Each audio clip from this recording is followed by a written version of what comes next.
Thank you very much for those warm words of welcome, and a very good afternoon, everyone. I must say it's a real pleasure to be back here. And this morning we've had a powerful set of speakers. I mean, I found every one of the engagements absolutely fascinating. And we're seeing, this is a real life example of a transition, a deep systemic transition that's underway. So I'm going to talk a little bit about the geopolitics and some of the national politics around this transition. I don't need to tell an audience like you, we're in a very difficult global environment. We've got genocide and war in Ukraine, in the Middle East, in Sudan. We've got a very fragmented geopolitics with blocks lined up around the West and the US, China and Russia. We've got a highly protectionist set of trade regimes. And you're seeing how these carbon border adjustment mechanisms are now pushing a carbon price a little bit inequitably into the global economy. Linked to that, a level of resource nationalism, particularly around this new green energy transition. And we're all on tenterhooks for the outcome of the US elections. We don't know, it's basically neck and neck between Harris and Trump. I think in the climate space, the outcome is maybe a little bit overblown. I'm not sure America's ever going to reverse the Inflation Reduction Act investments. But certainly the signals that get sent into the global community are going to be radically different. A little bit closer to home, I'm sure you've encountered these winds, these Republican-driven winds blowing against ESG. It's, lost a little bit of its shine. 2 years ago, it was all any of us spoke about. Now it's a little bit more of an uphill battle. On the climate space, the leaders, I'm saying leaders across the board, political and corporate and other institutional leaders, continue to irrationally discount the future. And, that means that we're radically underestimating the cost that we're going to pay in terms of loss and damage and adaptation. And we're not taking account of the fact that those costs, adaptation and loss and damage, are orders of magnitude bigger than the mitigation investment that we could make today to avoid those costs. So, we're now in uncharted territory. Last year was the hottest year on record, since climate observations began.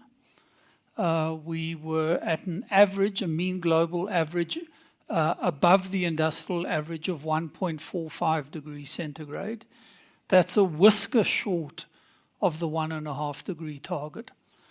What the scientists tell us is that moving beyond 1.5 degrees, we are in this very dangerous zone.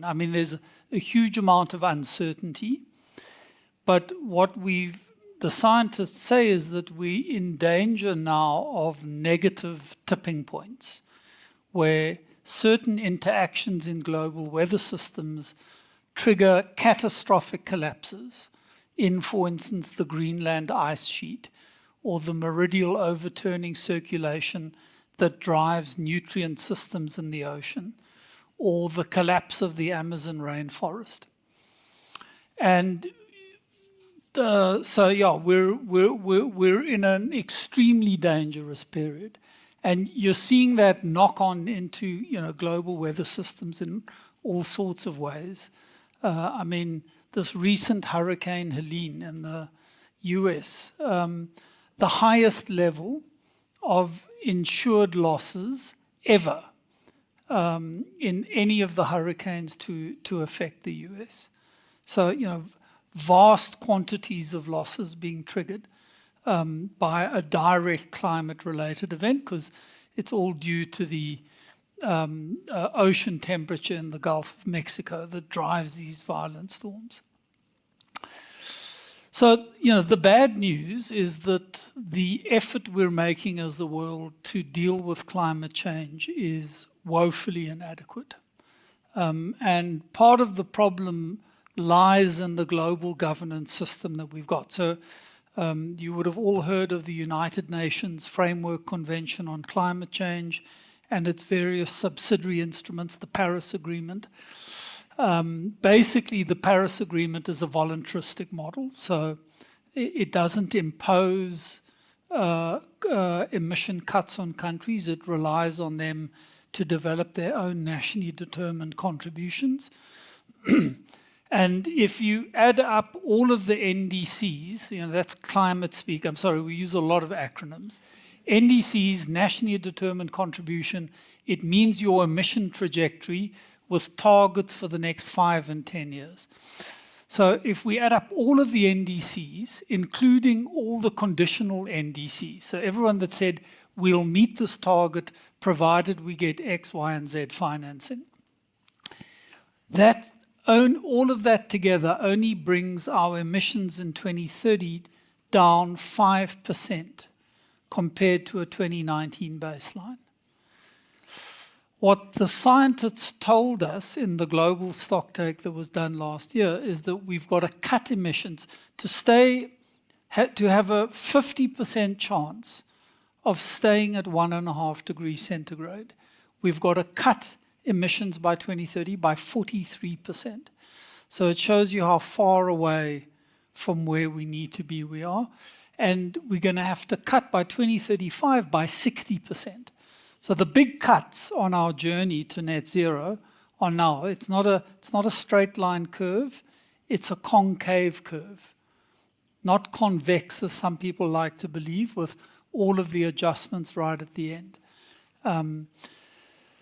So, next year we're updating the NDCs. All the countries in the world are doing a revised set of NDCs. South Africa's busy debating what its targets for 2030 and 2035 should be. And a lot is going to turn on the outcome of the finance discussions that are happening in Baku this year. So the UNFCCC is now discussing a new collective quantified goal for climate finance. The old goal was 100 billion per annum. That is way off what is required. We need about $1 trillion per annum for the level of investment to drive this transition. So it's 10 times what the previous number was. There are also, of course, very important reforms. You heard this morning about the president's push around the reform of the global financial architecture. There's a push around re-looking at the CBAMs and making sure that they're a little bit more equitable. And, the core question for developing countries like us is whether we can see a path to transition in a way that builds out our local economies and localizes our value chains and aligns our climate and development goals. So, it's not that developing countries aren't ambitious. We are ambitious, but we've got to see a pathway that's equitable and which delivers for our people. Otherwise, the transition will come unstuck. The politics around these transitions will come unstuck.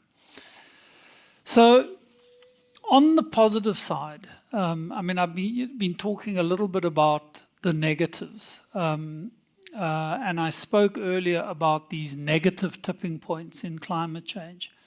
I also want to talk a little bit about positive tipping points.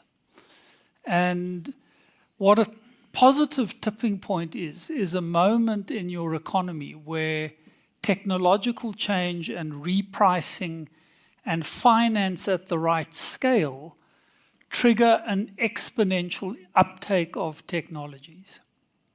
And we've had many examples of positive tipping points before. You know, I mean, if you think back, the women's suffrage movement, I mean, for decades and decades, women were campaigning for the vote. And then at a certain point, you know, after the First World War, suddenly country after country, you know, then extended the vote to women. You had a positive tipping point with vaccination and the eradication of smallpox. And it took years of development of the technology around vaccines and then political lobbying and mobilizing the capital, and then smallpox got eradicated within a couple of years. And more closer to home, we saw a positive tipping point with the fall of apartheid. And for many years in the 60s and 70s and 80s, it seemed apartheid was never going to go. Generation after generation of activists was being locked up. And then, as the regime weakened, this point was reached and democratic change happened very quickly. So, on the climate space, we're already seeing tipping points. So, we've reached a tipping point now with clean energy, and a lot of the inputs this morning reinforced that point.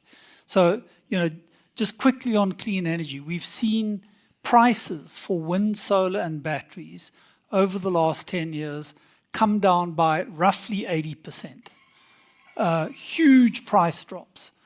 Most of the technologies we need for this energy transition are now already at a mature stage. There are a few that are still under development, so green hydrogen, sustainable aviation fuels. There's a little bit more innovation and scale that's needed there, but the bulk of what we need is already in place. We're now at the point where renewable dominant grids, combined with the grid services and the storage and the peaking capacity, are cheaper in aggregate than coal plant dominated grids. And we've already seen coal demand peak. There's a distinct softening. I mean, I'm sorry to see, but there are some layoffs coming in the coal sector. And fossil fuels are going to peak this decade. And you're seeing this translate into investment terms. So the amount of money globally now flowing into renewable energy and smart grids is 1.6 times the total investment going into fossil fuels. So huge transition. And it's happened, 10 years ago we weren't talking about this. It's happened, in a sense, overnight, in the blink of an eye. And we're seeing similar tipping points approaching around new energy vehicles. In fact, in some countries, they've already crossed that tipping point. In South Africa, that tipping point is approaching. It'll happen very quickly when it happens. That's what we've heard from other countries. And the question really is, what's next? What's the next frontier? What's the next tipping point that we're going to reach? And you heard this morning about some really positive, exciting change that's happening in our energy system and in our country more broadly. So there are major systemic reforms underway.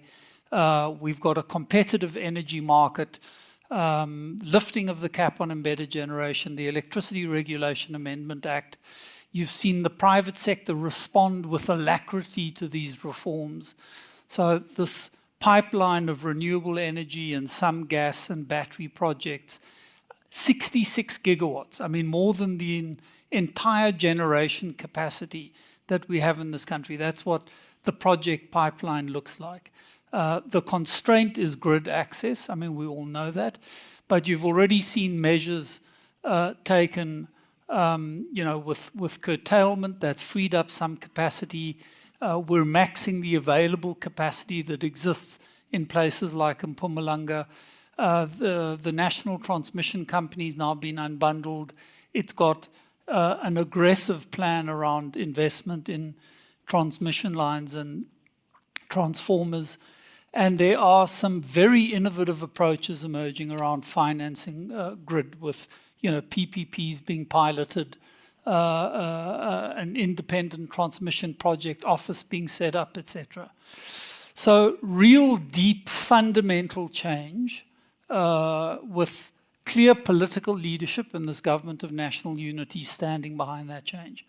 So, I feel very positive about where we're heading. I think there are real challenges for the finance sector in responding to this change. So, South Africa's a, fairly well-developed capital markets, and we've got this huge base to call on in terms of driving this transition. Other African countries don't have quite the same access. They're very debt distressed. They're really struggling to get interest rates that are even vaguely affordable. And there's an enormous amount of innovative work that has to happen to put the capital stack together for all the different types of developing countries undertaking this transition. So it's great to see the assembled team of all of you in this conference. And I am very positive that you're going to apply your minds to the challenge that lies before you. On that note, I'm sorry I've got to walk out. I'm literally standing off this podium and walking out because I've got to head down to Wind Harbour in Cape Town. But thank you for listening to me, and I really look forward to hearing how the rest of the conference evolves.